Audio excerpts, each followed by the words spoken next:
Emma, c'est une entreprise, je dirais, un challenger. Dans notre ADN, on est une entreprise challenger qui a su devenir le premier acteur mondial en misant sur le meilleur rapport qualité-prix du marché. Et c'est juste ça sur lequel on se concentre.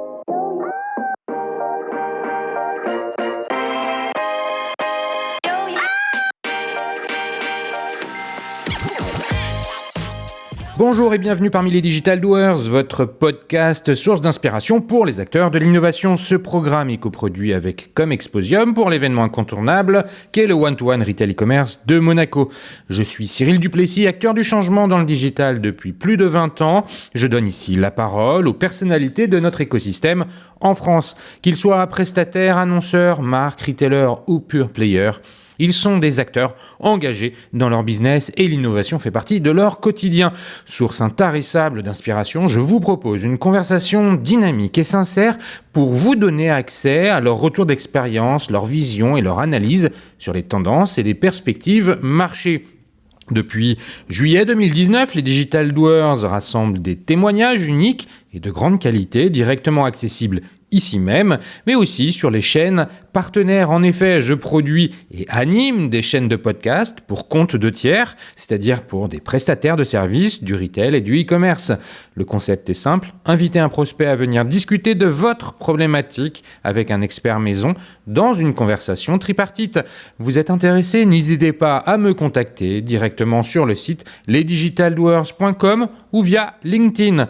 En attendant, je vous souhaite une bonne écoute, toujours sans coupure. Aujourd'hui, je vous invite à vous coucher pour écouter cet épisode. En effet, nous allons parler literie et plus particulièrement du matelas le plus vendu en D2C, Direct to Consumer, celui d'Emma.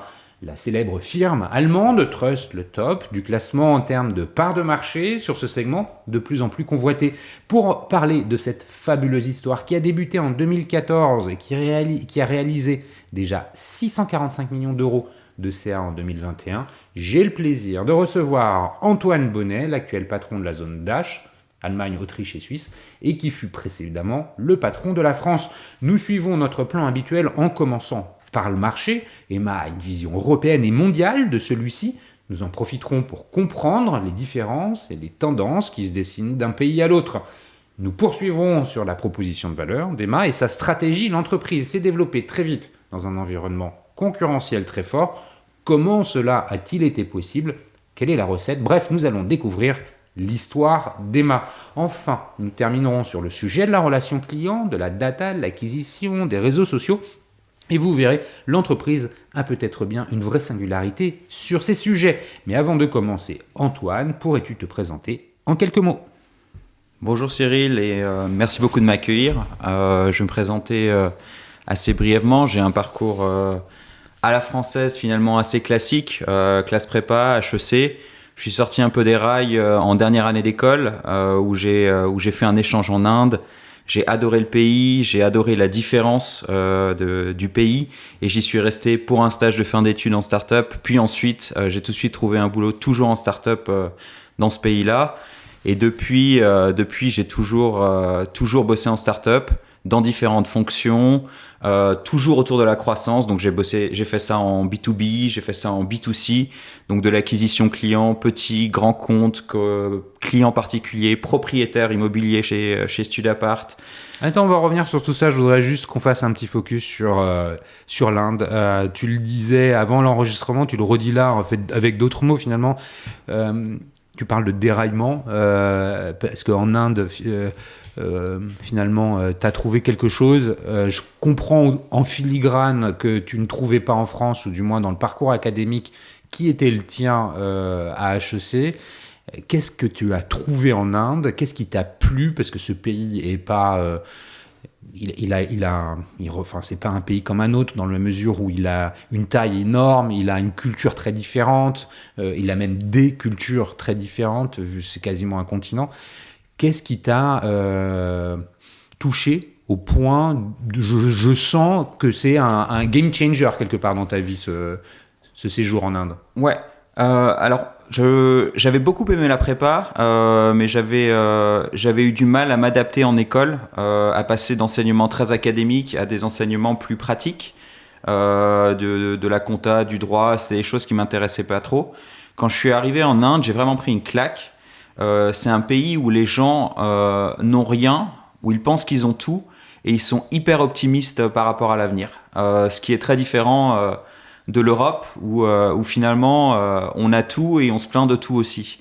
Et cette dynamique du pays, où on a des coupures d'électricité 40% du temps, mais on pense qu'on va être la première puissance mondiale à horizon de 3 ans, c'est vraiment quelque chose qui m'a énormément plu. Je me suis aussi donc j'ai beaucoup voyagé, j'ai beaucoup découvert cette différentes cultures, et j'ai rapidement appris à connaître aussi un écosystème de start-up local, très ambitieux, qui tournait vers le développement de services pour le pays lui-même, et pas comme c'était souvent le cas en Inde, pour les États-Unis, avec une immigration à la clé. Donc tu séjournais où quand tu étais là-bas ? J'ai vécu pendant 3 ans à Bangalore, qui est dans le sud de l'Inde et qui est surnommée la Silicon Valley de l'Inde. C'est là que sont tous les ingénieurs scientifiques, les ingénieurs informatiques. C'est là où un Capgemini, par exemple, va avoir 60 000 employés. Donc c'est traditionnellement une ville IT qui est devenue capitale des startups indiennes aux alentours de 2013-2014. Tu rentres en France après 3 ans d'expérience dans ce pays-là, qui t'a marqué, 3 ans qui t'ont marqué. On l'entend encore aujourd'hui. Tu rentres pour quelles raisons et tu fais quoi ? Alors, je rentre pour des raisons familiales, et à ce moment-là, j'ai 2 choix qui se posent à moi. Soit je rejoins un parcours qui est plus traditionnel des études en HEC, c'est-à-dire conseil et grande boîte, ou je retourne en start-up. Là, je me prends une seconde claque parce que j'échoue à rentrer en conseil. Et je pars en start-up, je rejoins Est-ce que tu as quand même l'idée de se dire je rentre dans les rails ? Exactement. Pour reprendre ton expression. Ouais. Elle a fait son bonhomme de chemin, tu dis ok, je vais l'essayer. Ouais, exactement. Ouais, je me sentais mal quelque part à ne pas suivre le parcours, et puis j'avais mon salaire indien, je rentrais en France, je voyais mes camarades de promo qui avaient des titres ronflants et des fiches de paye gigantesques, et je me sentais un peu mal par rapport à ça. Et donc j'ai voulu rentrer dans cette voie-là, et cette voie-là n'a pas voulu de moi, peut-être tant mieux. Donc du coup, tu as rebondi tu changes de chemin, ou tu essayes une autre voie, moins habituelle ou standard ou classique, habituelle, je ne sais pas comment dire, du parcours académique qui a été le tien. Et tu choisis les startups, tu choisis finalement les plus petites structures, une voie qui se rapproche de l'entrepreneuriat quelque part, ou on peut le dire comme ça. Beaucoup plus proche, plus pragmatique, avec plus de liberté aussi. Ma seule expérience des grandes entreprises, ça a été un stage de 6 mois à New York, où j'avais pas réussi à tenir dans une structure qui était beaucoup plus rigide, et donc une structure beaucoup plus lâche, avec beaucoup plus d'autonomie, m'a tout de suite beaucoup plus attiré, et donc je me suis tourné vers Studapart, qui est une plateforme de logement étudiant, où j'ai bossé dans une fonction de growth, donc de croissance, enfin une fonction de croissance qui est un peu différente de ce qu'on a l'habitude de voir, donc qui mêle un peu ingénierie et marketing. J'ai fait ça pendant 1 an et demi. Ensuite, j'ai rejoint une autre entreprise, Wind, qui est spécialisée dans le commerce digital. Donc là, je me suis retourné vers le B2B, et où là, j'ai fait purement du marketing. Et enfin, après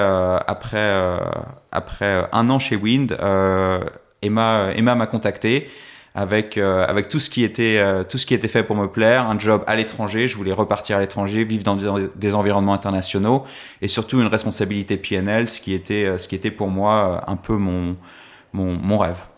Donc en fait, Emma te fait rêver en disant tu vas être basé à Francfort, c'est ça ? Tu vas être basé à Francfort, c'est plutôt tu vas être basé en dehors de France. Ok, il se trouve que c'était à Francfort. Ouais.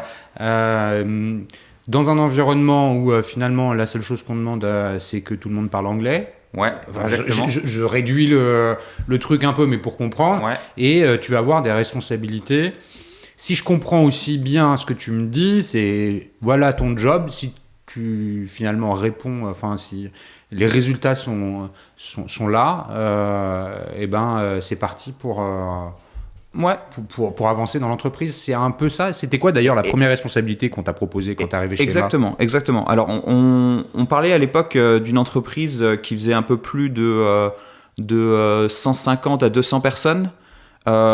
qui développait 30 pays depuis... Là, on est en quelle année, juste pour qu'on... Là, on est en début 2020. Qui développait 30 pays en e-commerce depuis un bureau et demi, avec 60 nationalités dans le bureau. Donc, c'est une vraie tour de Babel. Et on recrute les gens sans connaissance particulière du domaine dans lequel on essaie de les recruter. Pour te donner un exemple, moi je venais du marketing grand compte B2B et ils m'ont recruté sur un poste directement de Country Manager France, donc qui était un poste à dominante e-commerce, ce que j'avais jamais fait dans ma vie auparavant. Mais la philosophie de recrutement chez Emma, c'est tant qu'on a les bonnes soft skills, donc tant qu'on a les bonnes tant qu'on a les bons traits de caractère, ce qu'on fait, c'est pas de la science exacte, ou c'est pas, on va dire, c'est pas très compliqué à apprendre, le savoir-faire technique. Et donc on recrute les gens surtout sur leurs traits. On va recruter en particulier des gens qui sont forts en termes de logique, qui sont extrêmement entrepreneuriaux, parce qu'on va leur donner beaucoup de responsabilités entrepreneuriales, qui sont très exécutionnels. On veut pas des gens... Elle était en train de dévoiler la suite de l'histoire, on va y revenir.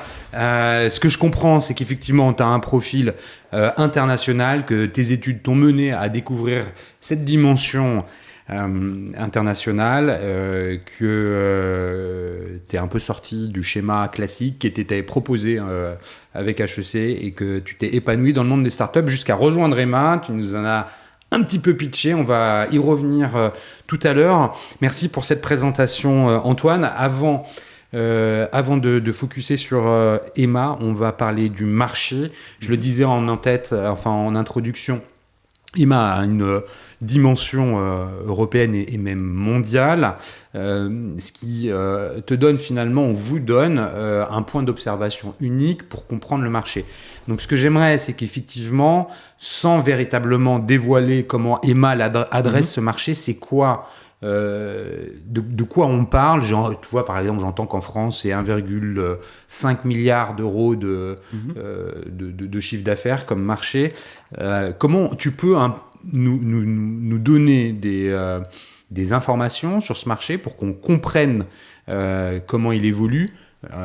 Les acteurs, Casper, qui est un de vos concurrents principaux américains, a été un des premiers à dépoussiérer finalement le marché de la literie. Comment fonctionne-t-il aujourd'hui? Je pense qu'il y a encore une majeure partie des matelas qui sont vendus offline. Peut-être que je me trompe d'ailleurs en disant ça et que les choses sont en train de changer. T'as raison. Il y a des acteurs que tout le monde connaît, Ikea qui en fait partie, qui est, je crois, le plus gros vendeur de matelas, peut-être au monde même, je sais pas.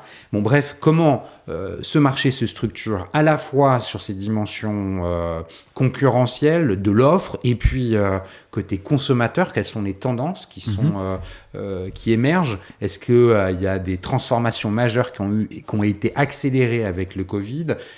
Parle-nous du marché.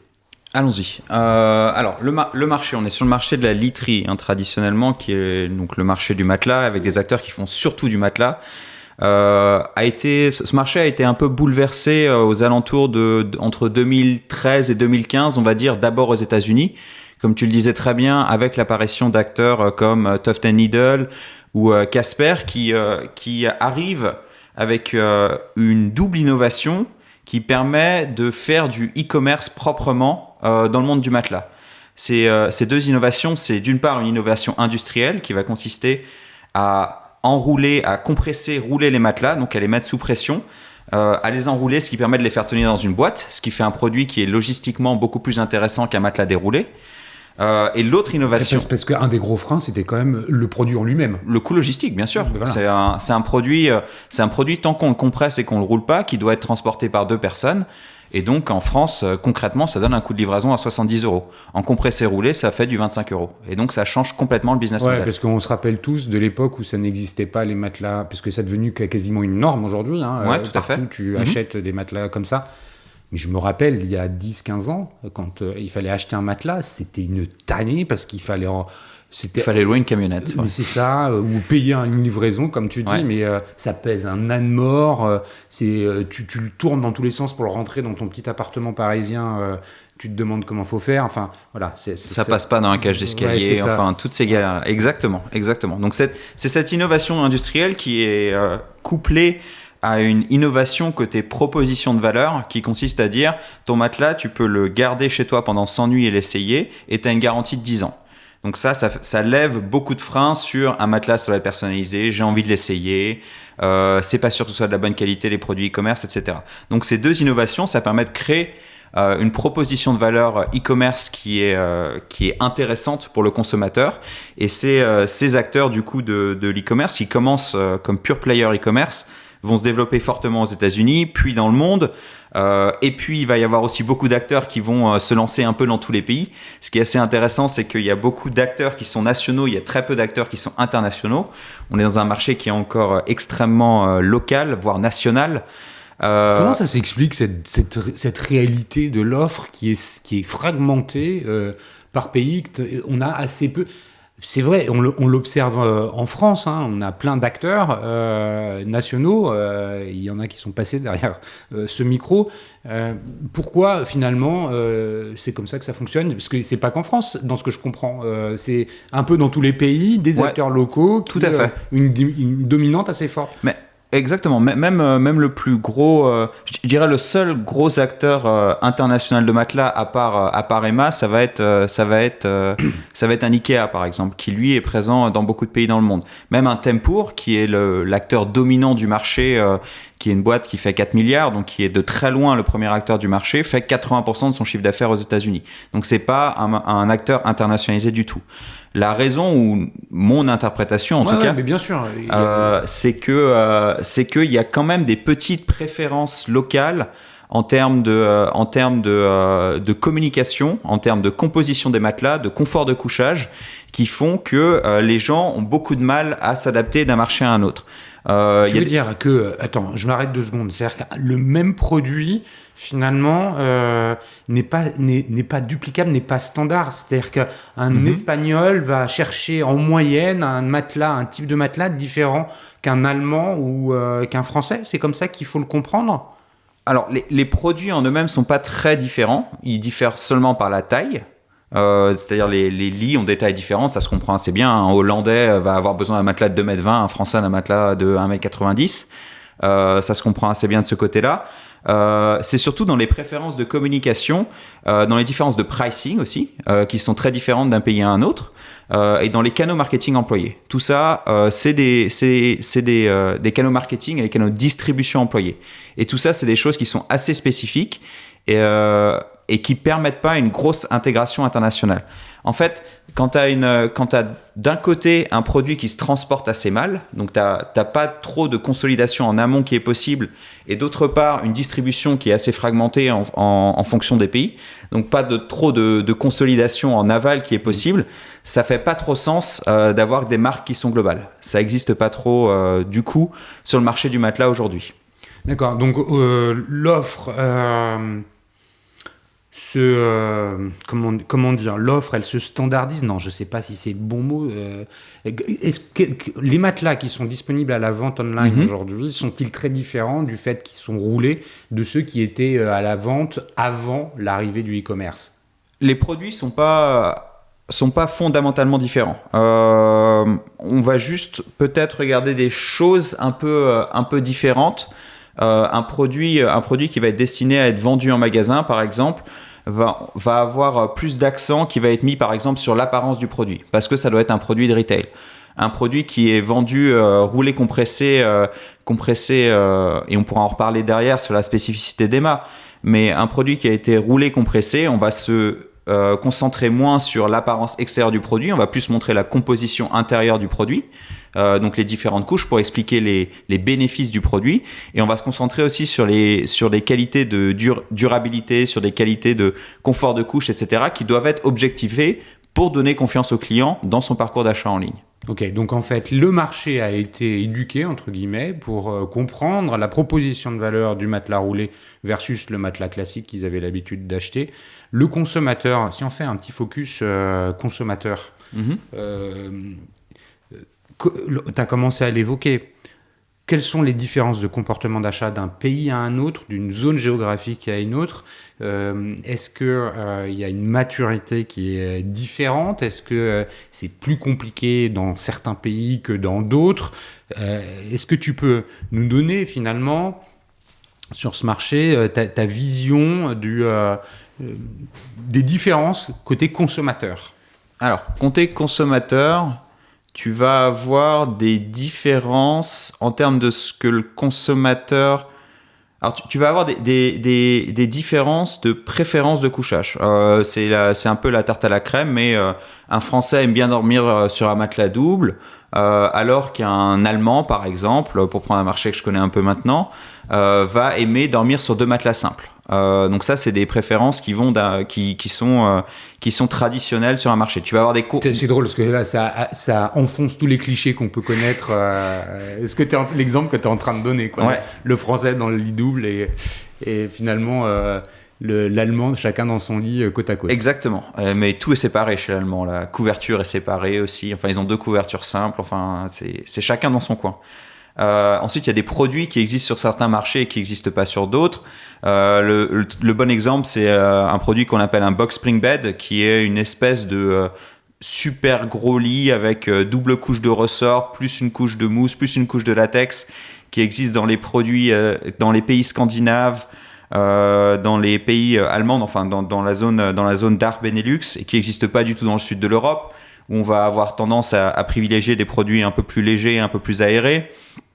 Mais alors ça s'explique par le climat, la différence de climat, de culture. Parce que pourquoi finalement un Italien, un Espagnol ou un Portugais, voire un Français, préférera des matelas plus aérés, je ne sais pas comment tu dis, plus fins, Ouais. alors que dans le nord de l'Europe, ça va être des trucs qui font 60 cm d'épaisseur. J'exagère, mais... Alors, comme je te dis, il y a finalement quelques différences de produits, mais pas tant que ça. Il y a des différences de technologie employée aussi. Par exemple, les Français vont être très consommateurs de ressorts, là où les Allemands presque pas. Mon interprétation, c'est que oui, tu as des petites différences liées par exemple au climat. Mais tu as aussi une très grosse différence qui est surtout poussée par le marketing et les acteurs qui sont présents sur le marché. C'est intéressant, tu peux nous en dire plus? Les matelas en mousse par exemple et en latex sont très forts en Allemagne parce que les 2 marques dominantes du marché étaient des marques qui vendaient des matelas en mousse et en latex. En France, on a des marques comme Bultex, par exemple, qui étaient fortes dans ce domaine-là et qui ont poussé leur propre technologie. Donc, en fait, c'est la marque qui gagne les parts de marché qui va pousser sa technologie. Et donc, les préférences de couchage d'un marché donné sont une conséquence de l'exécution marketing des marques historiques. Ah ouais, c'est marrant ça. Et alors, les consommateurs, est-ce qu'ils sont quelque part déjà suffisamment matures dans chacun des pays? Prenons l'exemple de l'Europe et restons sur l'Europe. Est-ce qu'il y a encore besoin de convaincre des pays ou des consommateurs dans des pays de la proposition de valeur d'un acteur qui vend online, ou alors maintenant on est dans une maturité relativement homogène et on arrive finalement à faire valoir les arguments de vente en ligne de matelas un peu partout pareil? Alors si j'élargis même un peu la problématique, je dirais qu'il y a encore un paysage qui est assez diversifié. Il y a des pays où l'achat en ligne est complètement normalisé, où les consommateurs vont faire confiance à des acteurs e-commerce comme Emma, comme Casper, où aussi les distributeurs traditionnels sont très forts dans la distribution en ligne parce qu'ils se sont adaptés aussi à ce nouveau besoin des consommateurs. Donc c'est plus entreprise e-commerce contre distributeurs traditionnels, c'est tout le monde fait de l'omnicanal et toutes les marques s'y mettent. Casper a ses propres magasins et distribue dans la distribution physique. C'est la même chose pour Emma. On réfléchit même à ouvrir nos propres magasins. Donc, tout le monde est en train de mettre en place, en tout cas dans les pays les plus matures, une expérience qui est omnicanale, parce que même dans les pays les plus matures, il y a encore 50% des consommateurs qui préfèrent aller toucher le produit en magasin. On ne pense pas que ça va beaucoup changer dans les années à venir, et donc il faut s'adapter à cette offre omnicanale. Tout le monde va chercher en ligne, aller en magasin, peut-être si le besoin s'en fait ressentir. Ça, c'est pour les pays les plus matures, où tu as tout le monde qui est omnicanal, des acteurs qui se consolident, parce que c'est très concurrentiel. Après, il y a plein d'autres marchés. Je pense en particulier à l'Europe du Sud. Les pays matures, c'est quoi? C'est les États-Unis, le UK, le nord de l'Europe, c'est quoi? Le nord de l'Europe. La France est un peu entre les deux. Le Japon est très mature, l'Australie est très mature, la Corée est très mature. Donc tous les pays, on va dire, développés ou avec un niveau de développement qui est assez important. Ok. Donc ça, et les autres pays moins matures, voilà, que tu allais aborder. Typiquement l'Europe du Sud, qui est un pays beaucoup moins mature, où tu as une pénétration de l'online qui est de l'ordre de 15-20%. Là où en France, elle est de l'ordre de 30-35%, et au UK de 50%, pour te donner quelques chiffres. Après, il y a d'autres pays sur lesquels on travaille, comme le Brésil ou l'Inde, par exemple, où la pénétration est de 7-8%. Et donc là, on est encore sur des marchés pionniers, où on a vocation à éduquer le marché à l'achat en ligne. Ok, donc il y a vraiment encore quelque chose d'hétérogène, mais qui doit correspondre aussi au niveau de maturité globale de l'e-commerce dans ces pays-là. Tout à fait. Il y a une forme de cohérence par rapport à ça. Merci beaucoup Antoine pour ce laïus sur le marché. C'est important de comprendre comment il se structure, quelle est l'offre, quelle est la demande et comment les deux se rencontrent. Effectivement, il n'y a pas une même histoire d'un pays à un autre et j'en étais bien conscient. Maintenant, on va pouvoir parler d'Emma plus particulièrement. Tu as commencé à évoquer la façon avec laquelle Emma travaille et adresse ses marchés. Avant qu'on aille dans le détail, est-ce qu'en 2 phrases, tu pourrais nous teaser finalement Emma, c'est qui, c'est quoi, comment? Alors, Emma, c'est une entreprise, je dirais, un challenger dans notre ADN. On est une entreprise challenger qui a su devenir le premier acteur mondial en misant sur le meilleur rapport qualité-prix du marché. Et c'est juste ça sur lequel on se concentre. Ok, donc ce que tu es en train de me dire, c'est que votre proposition de valeur s'appuie sur le produit.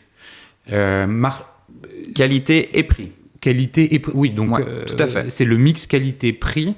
Tu me disais tout à l'heure, à propos du marché, que finalement, le marketing est vraiment un axe fort pour la prise de marché, puisque les acteurs locaux t'expliquaient, c'est ton interprétation, mais j'y souscris volontiers, que les acteurs locaux ont un footprint toujours très fort dans les différents pays, parce que quelque part, ils ont une prédominance, ils ont une légitimité, ils ont un discours marketing qui est entendu au niveau local, des canaux de communication, c'est même ce que tu as évoqué, qui fonctionne.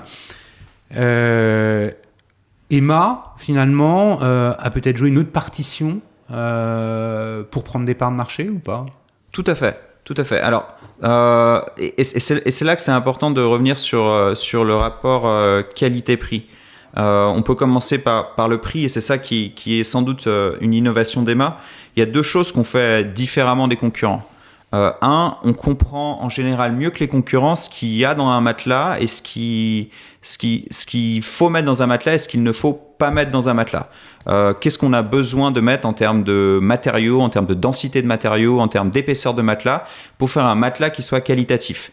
Ça, on l'a appris grâce à notre équipe R&D qui fait plus de 30 personnes aujourd'hui et aussi grâce à notre collaboration avec plus d'une dizaine d'acteurs à échelle européenne. Donc on travaille un peu avec tous les faiseurs de matelas à échelle européenne et donc on est plus au fait que nos concurrents qui travaillent avec 1 ou 2 acteurs traditionnellement parce qu'ils sont locaux. Tu es en train de me dire que les matelas que vous vendez en Europe, ils sont produits en Europe? Ouais, tout à fait. Comme je te disais, un matelas, c'est pas même roulé compressé, c'est pas une sinécure à à transporter d'un continent à un autre. Et donc, effectivement, on produit en Europe. Très bien. Donc, le prix, tu me dis, finalement, c'est important parce qu'on parlait du marketing, le positionnement, en fait.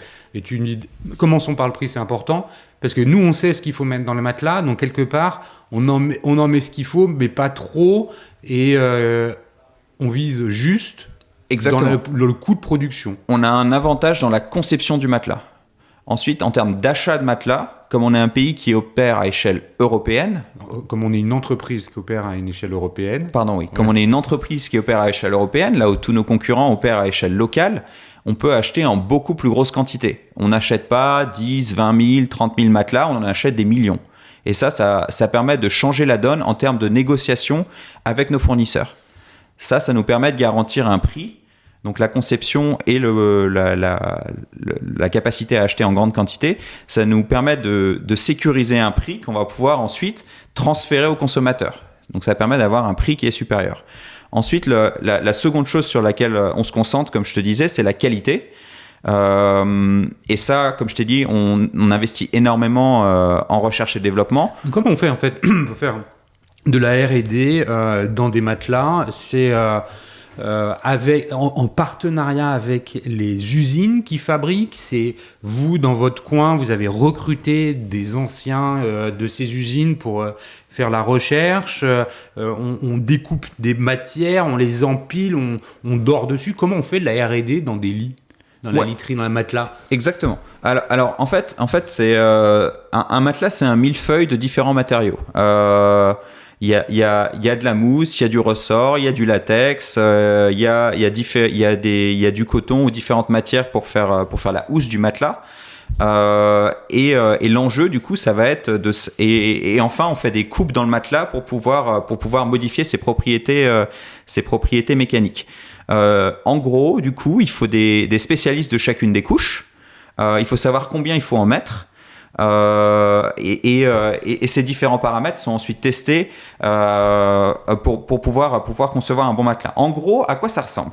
Ça veut dire que tu as une équipe où tu as besoin d'avoir des chimistes, des ingénieurs chimistes, des ingénieurs mécaniques qui vont pouvoir te dire il faut faire telle mousse, il faut en mettre telle quantité, il faut faire un trait de coupe ici, et ensuite on va tester ces matelas. Ça passe par beaucoup de tests aussi. La différence qu'on a par rapport à nos concurrents, c'est qu'on a des labos de tests chez nous où on teste près de 1000 matelas par mois.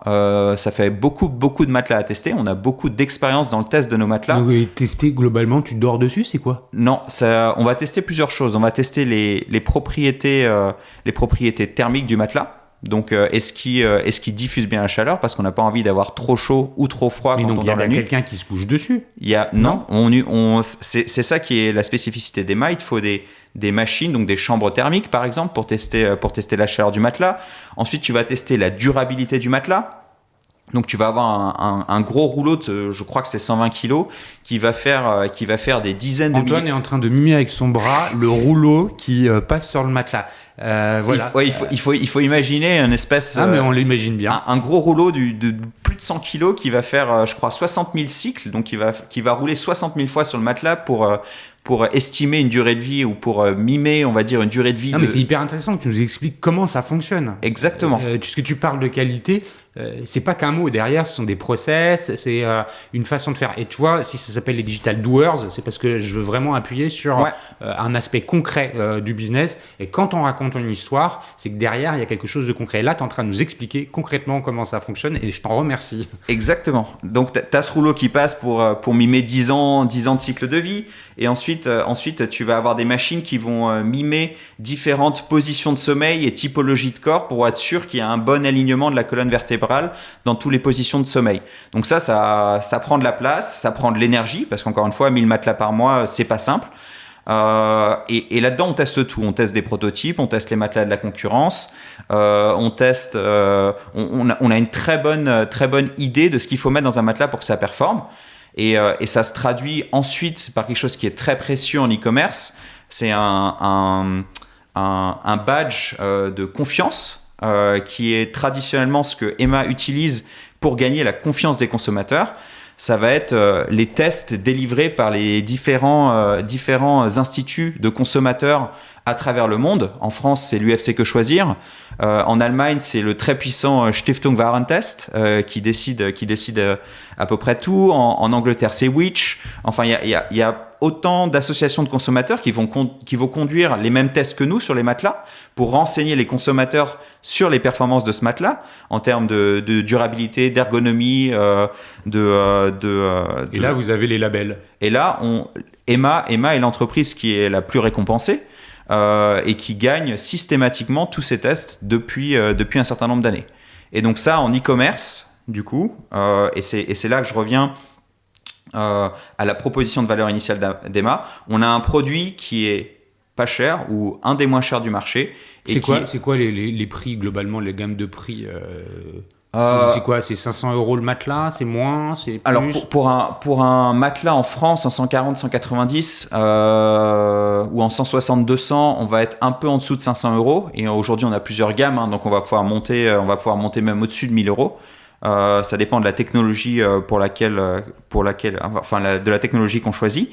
Mais en gros, c'est les gammes de prix. Ça veut dire, historiquement, on est toujours entre 20 et 30% moins cher que n'importe quel concurrent en ligne sur le marché français. Donc, on a ce produit qui est moins cher. On a ces labels des instituts de consommation qui permettent de rassurer le consommateur. Ça arrive chez vous. Et ça a 10 ans de garantie et sans nuit d'essai. Il n'y a pas de raison de ne pas acheter un matelas Emma. Merci pour ce pitch un peu à rallonge, mais qui me permet de rentrer dans le détail pour présenter Emma. Tu peux nous rappeler la genèse de la société? Qui a créé Emma? Comment c'est quoi l'histoire en fait de la création? On sait que c'est une entreprise allemande. Est-ce qu'il y a eu des levées de fonds? Enfin, est-ce que tu peux nous raconter un peu? Ouais. Emma est finalement une marque Emma est une marque qui a été créée par deux fondateurs qui avaient initialement ouvert une marketplace de matelas, accompagnée d'un magasin en ligne.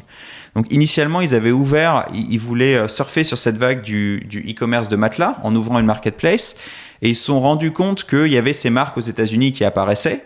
Et donc, ils ont créé leur propre marque avec le prénom qui était le plus donné à l'époque en 2014 en Allemagne, qui était Emma. C'est pour ça que ça s'appelle Emma. Et ils ont très rapidement, ils ont eu cette intuition. Donc, très rapidement, la marque a mieux fonctionné que leur magasin. Donc, ils ont laissé tomber le magasin, ils se sont concentrés sur la marque. Et ils ont eu cette intuition très rapidement qu'il fallait diversifier le risque et avoir des gains d'échelle très rapides à échelle de l'Europe en ouvrant le plus de pays possible et en localisant un maximum. Pourquoi ils ont dû faire ça? Parce qu'il y avait déjà un concurrent qui était très fort en Allemagne, qui s'appelle Bet1, qui est toujours un des premiers acteurs européens du marché.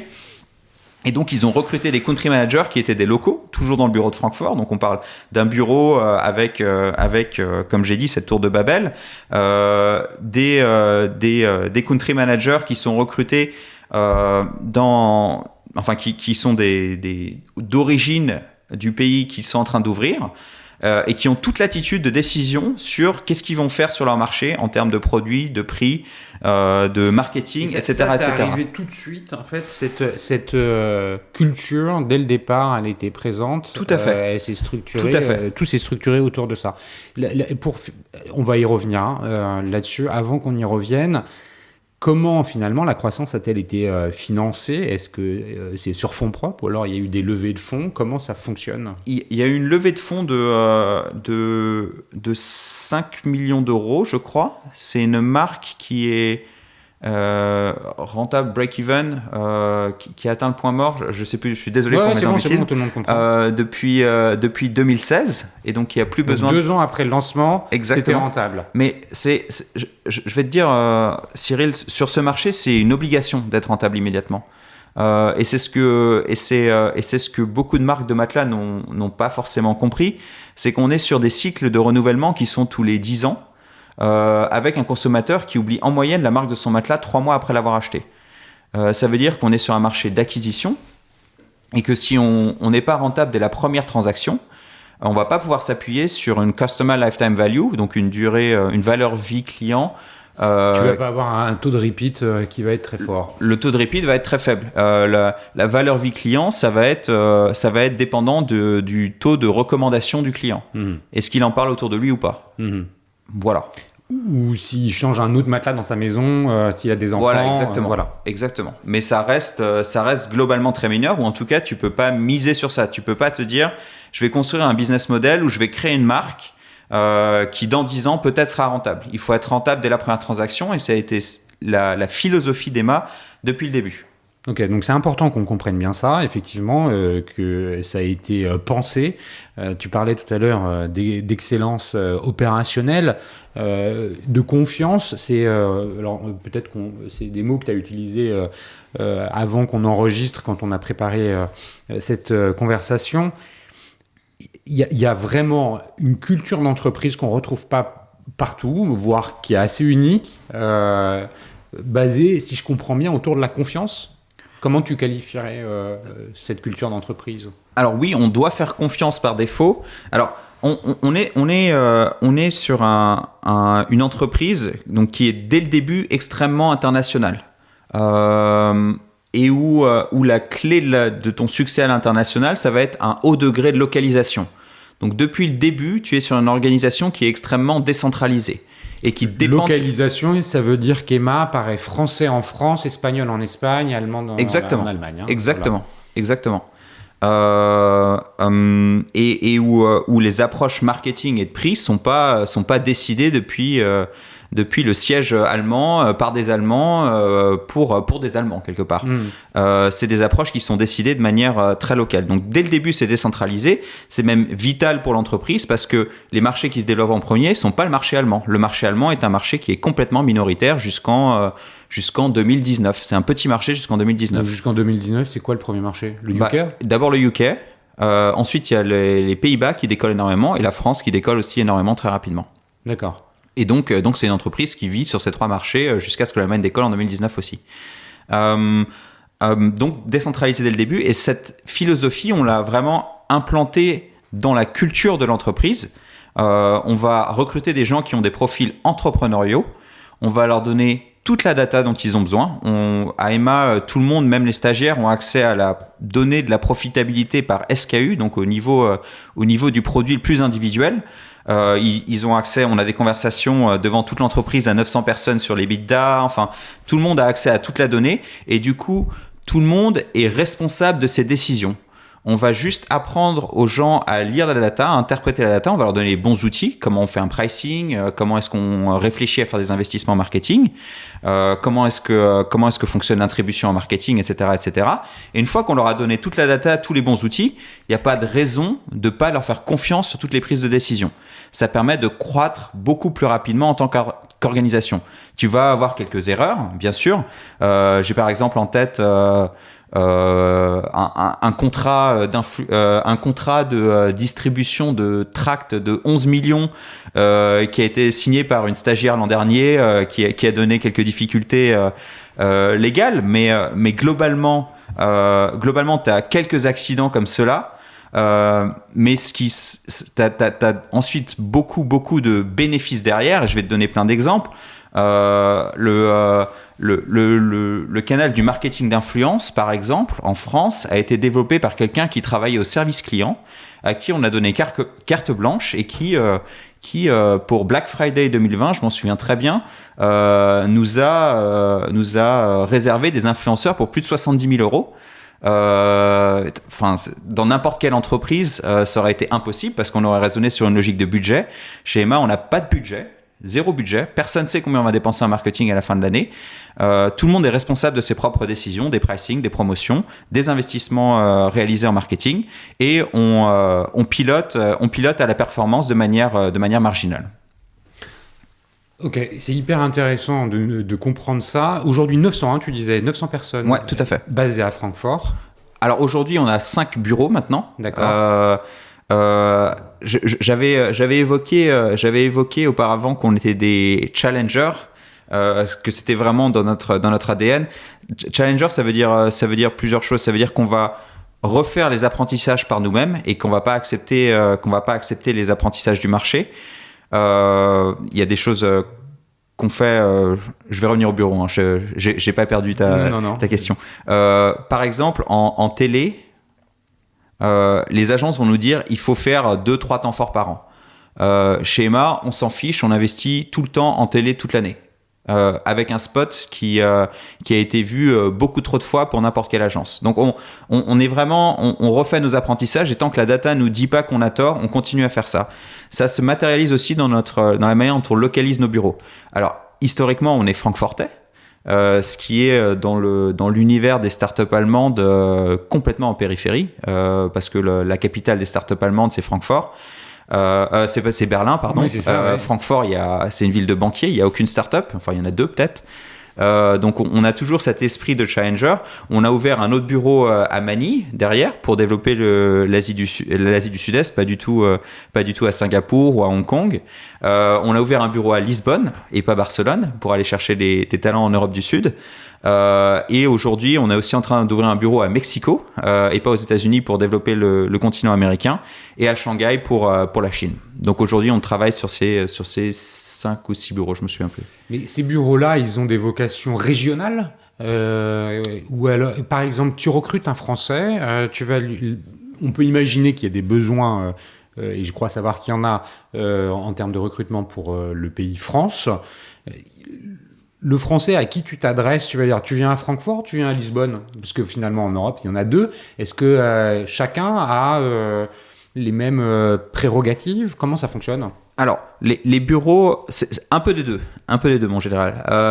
On a des bureaux qui sont à prérogatives régionales, et ensuite on essaye en général de recruter l'équipe là où est le team lead, pour qu'il y ait une bonne collaboration en équipe. On a aussi, on valorise énormément cette collaboration, et on valorise une culture où les gens sont encore très au bureau, travaillent ensemble, sont physiquement en présence l'un de l'autre. Ce qui veut dire qu'on va essayer de recruter les équipes avec leur team lead. Du coup, il y a des bureaux à vocation régionale, et ensuite il y a des bureaux qui sont spécialisés de manière fonctionnelle, et qu'on a ouvert dans cette région-là parce que c'était plus facile de trouver des talents de très bon calibre pour cette demande spécifique. Par exemple, à Lisbonne, c'est assez facile de trouver des logisticiens et des bons marketeurs. Et donc, on va recruter des gens qui font du marketing de performance et des logisticiens à Lisbonne. À Francfort, à Manille, par exemple, on va trouver assez facilement des gens qui font de la compta. Et donc, on va avoir un bureau, une grosse dominante compta à Manille. Donc, c'est du fonctionnel et du régional. On le disait, merci pour ces précisions. On le disait avant de commencer l'enregistrement, il y a une sorte de... cette façon de fonctionner, c'est aussi une école, quelque part, pour qui arrive chez Emma. C'est la suite d'un parcours académique, peut-être c'est une formation qui se poursuit. Tu valides que c'est bien comme ça, que ça peut être perçu, et se pose derrière la question du turnover des équipes, parce que du coup il y a un turnover important, où il y a une fidélité. C'est quoi les sujets, pour finir sur la partie un peu entre guillemets RH de l'entreprise? Ouais. Alors Emma est c'est une entreprise qui change, hein, quand j'ai rejoint il y a 2 ans et demi, on était 300, on est maintenant une entreprise de 900. Donc on est une entreprise qui a une problématique d'hypercroissance. Traditionnellement, c'est une entreprise où, au moment où j'ai rejoint en tout cas, où on recrutait des gens, comme je t'ai dit, sur les traits et pas du tout les compétences. Donc qui recrutaient des gens qui étaient aussi très jeunes, à qui on donnait des responsabilités démesurées par rapport à leur âge. C'est encore le cas aujourd'hui, ce qui en fait une excellente école. On demande aux gens d'être très entrepreneuriaux, de prendre leurs décisions. Donc c'est une très bonne porte d'entrée, soit pour créer sa propre boîte et devenir entrepreneur soi-même, ou pour rejoindre rapidement d'autres entreprises avec des responsabilités plus élevées, parce que la croissance personnelle est très rapide dans cette entreprise. Ça veut aussi dire que on a beaucoup de gens, alors ça va dépendre d'un bureau à un autre, mais il y a beaucoup de gens qui vont quitter l'entreprise après 2-3 ans parce qu'ils ont fait leurs apprentissages et ils vont faire le même métier, ou ils vont monter leur propre boîte à côté pour des salaires supérieurs. Ça veut aussi dire que sur cette problématique de turnover, peut-être, c'est pas forcément c'est le cas. On a un turnover qui est assez élevé par rapport aux autres entreprises. C'est pas forcément quelque chose qu'on regarde d'un point de vue pessimiste. Parce qu'on est content que les gens aillent appliquer ce qu'ils ont appris ailleurs. Et deux, quand on est dans une entreprise qui croît aussi rapidement, le type de profil dont on a besoin un an après est sans doute différent du type de profil qu'on avait un an avant. Et donc les gens se reconnaissent pas forcément dans l'entreprise qu'ils avaient connue il y a 2 ans, et donc ils ont naturellement envie de changer. Je dirais que c'est une conséquence de l'hypercroissance aussi. Et donc on regarde ça plutôt avec un regard, en tout cas pas inquiet, surtout que c'est en train de se stabiliser maintenant que la croissance est un peu plus calme, on va dire. Très bien. Merci pour ces commentaires. On va conclure sur justement la partie qui est la gestion de la relation client, de la data, de l'acquisition. Tu as commencé à l'évoquer. L'entreprise est data-driven. En matière de relations clients, comment c'est utilisé? Est-ce que finalement il y a une volonté de créer une forme de communauté ou pas, comme beaucoup de DNVB peuvent faire sur les réseaux sociaux? Comment vous faites pour convaincre, recruter? Tu disais tout à l'heure, c'est quand même un business de recrutement. Il faut que ça soit rentable dès le premier matelas vendu, parce que la probabilité que l'acheteur revienne faire un achat est assez faible du fait même du produit, intrinsèquement parlant. Donc comment vous faites sur cette relation client, cette data, cette acquisition, tout ce domaine-là? Tout à fait. Alors, on va avoir une approche qui est un peu originale par rapport aux DNVB traditionnels, ou en tout cas françaises, qui vont mettre l'accent sur la création de la marque. Comme je t'ai dit, notre interprétation, c'est on n'est pas sur un marché de marque, on est sur un marché d'acquisition. Et ça veut dire que il faut maîtriser, ou il faut être très précis sur nos leviers d'acquisition. Il faut être très précis aussi dans notre gestion de la relation client. Je vais te donner quelques exemples. Être précis sur nos leviers d'acquisition. Ça veut dire que on va pas faire d'investissement dans le marketing de marque. C'est pas quelque chose qui va nous intéresser.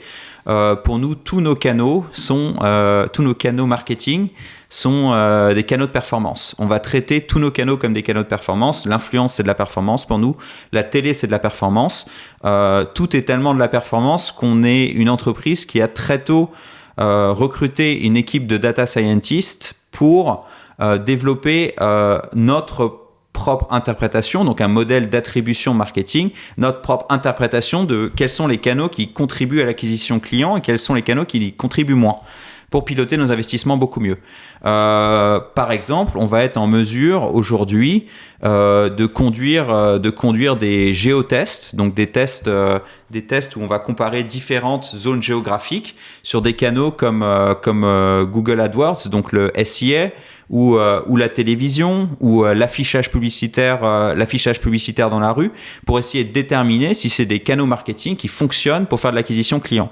Et quand Google nous dit qu'on a une rentabilité, donc un return on ad spend de 3, et que nous on pense que c'est 1,5, et ben on va pas avoir peur de couper notre investissement sur Google, parce on a une interprétation différente de ce qui contribue à l'investissement. De ce qui contribue au chiffre d'affaires.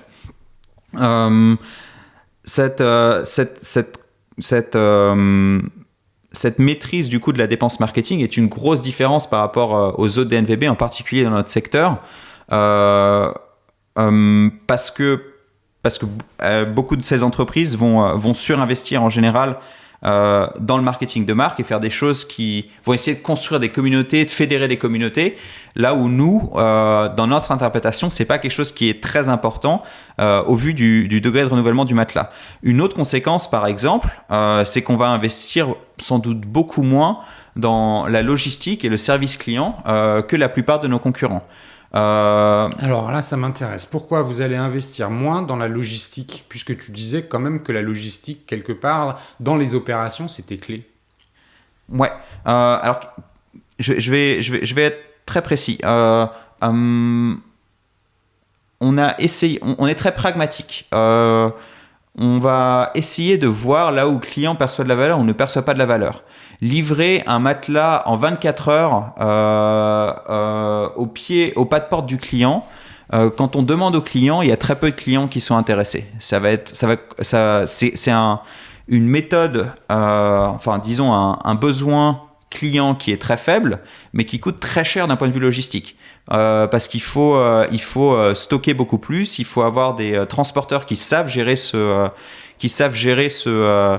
type de flux, et il faut être beaucoup plus précis dans les approvisionnements. C'est pas quelque chose sur lequel on va investir, parce que quand on demande à nos clients être livrés en une semaine, ça leur suffit largement. On fait même des tests, on fait même des A/B tests sur notre site pour voir quelle est la courbe de demande du client en fonction des délais de livraison. Et on ne va pas surinvestir dans notre logistique, donc on ne va pas surdimensionner notre stock. C'est calibré en fait. Dans ce que je comprends, c'est que vous allez calibrer au mieux l'ensemble des outils de production ou opérationnels au service du business. Exactement. Parce qu'on n'a pas vocation, encore une fois, c'est un business où les marges sont assez faibles. On n'a pas vocation à surinvestir dans des domaines sous prétexte qu'il faut créer une expérience client absolument fantastique, géniale, inoubliable. Ce qui est vraiment inoubliable, ce qui doit être inoubliable dans notre industrie, c'est la qualité d'expérience de sommeil et de matelas. Et donc, on a des NPS produits, par exemple, qui sont aux alentours de 85. On travaille énormément là-dessus. Nos NPS logistiques et nos NPS service client sont beaucoup plus faibles, mais c'est des choses qui sont oubliées après 2-3 semaines. Et donc, on investit dans les 10 années. On n'investit pas dans les transactions plus 3 semaines. C'est génial d'entendre dire ça. Pourquoi c'est génial ? Parce que c'est complètement inhabituel comme discours. La preuve que ça fonctionne, c'est qu'en l'espace de 8 ans, depuis la création, allez, je pense qu'on va dépasser les 700 millions d'euros en 2022 s'il y en a eu 650 largement en 2021. Bref, on peut se dire qu'au bout de 10 ans, l'entreprise passera le milliard d'euros de chiffre d'affaires. Ça semble dans l'an prochain. Ouais, c'est ça, presque en 10 ans. C'est que ça fonctionne, tout en étant rentable. Je retiens aussi une chose, c'est qu'il n'y a eu qu'une seule levée de fonds. Il n'y a eu qu'une seule levée de fonds initiale, oui, tout à fait. Et donc, ça veut dire que ce sont les cofondateurs qui sont toujours au capital de l'entreprise depuis le début, avec d'autres associés, j'imagine. Alors, l'entreprise, d'un point de vue capitalistique, l'entreprise s'est fait racheter par un fonds allemand qui s'appelle Haniel en 2020, début 2020. Donc, ils ont racheté 50, quelque chose, 50 et un pouillème de l'entreprise. Le reste du capital est possédé par les fondateurs. D'accord. C'est important de comprendre aussi cette notion-là. Merci beaucoup, Antoine, pour les détails et la façon avec laquelle tu nous as parlé de cette fabuleuse histoire. Le nom Emma est connu en France. Je sais que en parlant autour de moi, c'est connu. Puis je le vois sur les réseaux sociaux aussi. Quelques pubs. Merci de nous l'avoir partagé un peu de l'intérieur, comment ça fonctionne. C'est toujours intéressant de connaître une entreprise autrement qu'au travers de ses canaux d'acquisition. Et là, tu nous en as apporté la preuve. Je voudrais remercier aussi Comexposium et le One-to-One Retail e-commerce de Monaco pour le support qu'il apporte à cet épisode. Merci à vous tous qui écoutez les Digital Doers. Vous êtes toujours plus nombreux et ça fait très très plaisir. Si vous voulez joindre Antoine ou Emma, ce sera probablement via LinkedIn. Oui, ou antoine.bonnet@emma-sleep.com. Voilà. Comme ça, c'est fait. Merci à toi, Antoine, de ce que tu es venu. On enregistre à Paris. Tu es en Allemagne habituellement. Donc, tu n'as pas fait le déplacement que pour moi, mais tu as profité de l'occasion de ton déplacement à Paris pour qu'on puisse se voir. Je te remercie. Merci beaucoup, Cyril. Et puis, à bientôt. Bonne journée.